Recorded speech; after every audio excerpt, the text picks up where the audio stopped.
Debat perdana calon gubernur Sumatera Utara telah selesai digelar Rabu malam.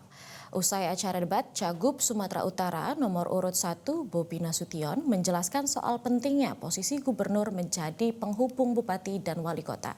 Saat ditanya jurnalis soal Bobi menyinggung petahana Edi Rahmayadi yang suka marah-marah, Bobi menjawabnya dengan senyuman. Itu posisinya ada di tengah-tengah.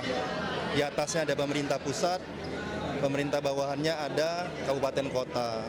Ya kalau hanya menyalahkan pemerintah pusat dan pemerintah kabupaten kota, ya harusnya kita jadi penyambung karena gubernur itu adalah perwakilan pemerintah pusat yang ada di daerah.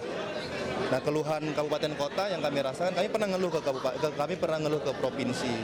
Ya kalau keluhan itu harus sampai ke pemerintah pusat, ya kami diajak lah kurang lebih seperti itu yang sebenarnya diinginkan oleh kabupaten kota yang ada di Sumatera Utara. Juga sempat ninggung jadi gubernur jangan nakut-nakutin kepala daerah itu maksudnya gimana Pak? Enggak itu. Gimana itu maksudnya Pak? Jangan sebagai lagi silakan. Sebelah sini. Jelajahi cara baru mendapatkan informasi. Download Metro TV Extend sekarang.